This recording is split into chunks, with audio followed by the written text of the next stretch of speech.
you need to go back to the founding fathers in some way and what their true genius was, which I'd said, that's kind of the number one and two of the list of things. They're sort of interconnected.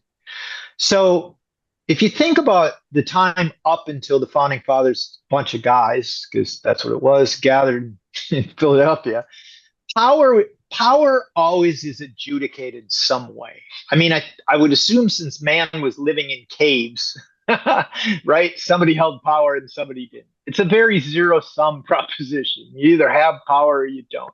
And power gets adjudicated some way. And the way that it got adjudicated up until the founders came along was that it was, in some cases, it was adjudicated by by birthright, kings. In some cases, it was adjudicated by who could take the club and club the other person over the head until they agreed to let them have power, right? Like it was adjudicated in a very some way, zero sum way. Power is still a zero sum game, right? You either hold power or you don't. Genius of the founding fathers was they came up with this system. We're gonna wrap that who holds power, that zero sum game, in a bunch of win-win propositions. A whole schoolhouse rock of, right? The Constitution and checks and balances and free press and the right to vote in regular elections and all of those things. That was their genius. And so when you think about the values and ideals that have made America great, it starts with that moment of a bunch of rich aristocrats, some of whom were slave owners and were highly imperfect people, gathering to say, we the people, in order to form a more perfect union, we're going to take this zero sum, we're going to wrap it in these things, and slowly but surely it's going to get better.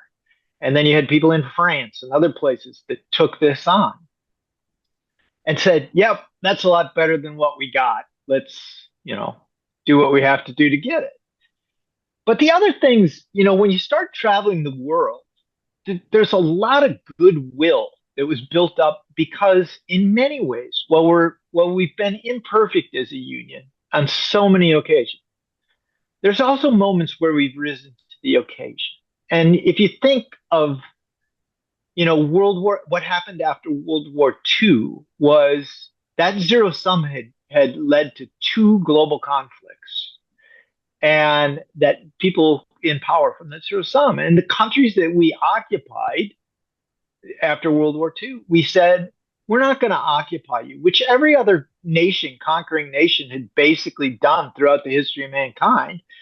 They said, we're going to try and give you the tools to rebuild yourself in your image. And so those who were in Western Europe, those who were in Japan, who had been our enemies in the case of Western Germans, they were given the opportunity and they took off, right? Now, people who were where my wife's family was in Lithuania, you saw the opposite side of that. You saw the Russians occupied and they basically kept them. That is essential at its most core level to what has made America great. But then beyond that, you get into, we built things like NATO to help defend those nations from those zero sum actors. Bretton Woods was created to create a monetary and fiscal system to try and avoid some of the by people working together, win-win, trying to work together to ensure that the economic cycle would be addressed together. You wouldn't have, countries going through what Weimar Germany was going through, hyperinflation and all the rest of it. We built the United Nations to try and have some dialogue with those. Those are all amazing things. And those are truly what has made America great. And those are gifts bestowed upon us from Hmm. our forebears in the same way, quite frankly, that democracy was a gift that was given to us, and that it's our generation's duty to uphold, protect, and defend in the same way boys did running off the beach in Normandy, or past generations have constantly done.